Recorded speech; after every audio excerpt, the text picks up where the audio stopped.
Colorado's March jobs report just came out. Sounds like there's some pretty good news and also some bad news with that. 9 News legal analyst Whitney Traylor joins us this morning. Whitney, good morning. Good morning, Jordan. How are you? I'm well. How are you? I'm doing really well. Good. So can you break all of this down for us this morning?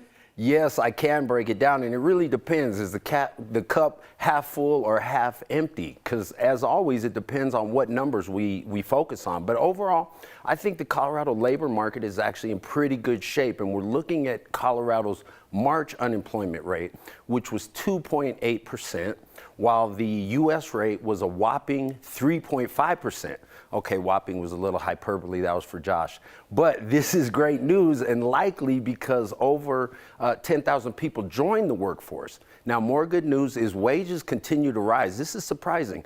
Colorado's average hourly earnings grew $1.49 in a year, so that means the annual the average wage is $35.21, which is a 4.4% increase from a year ago.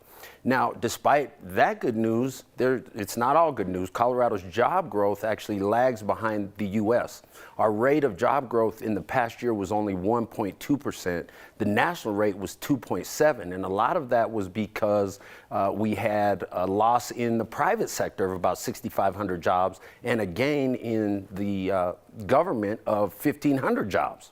So overall, Whitney, you think that our labor market is pretty good comparatively. You also wanted to highlight some potential employment opportunities for folks living in Colorado Springs. What do you have for us? Right. So the semiconductor industry is booming, or is going to be booming, in Colorado Springs because of the CHIPS Act and Congress's desire to promote semiconductor manufacturing in the U.S. Most of that happens in Europe. But towards that end, Nooks is a company planning to open a 60,000 square foot facility to aid other startups to dive into defense and government related venues, including the semiconductors.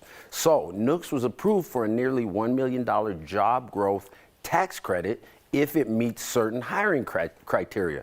This is the good news for folks in Colorado Springs. They plan to add 35 new jobs, and get this, Jordan and Corey, an annual wage of $166,000. Okay, so let's get there.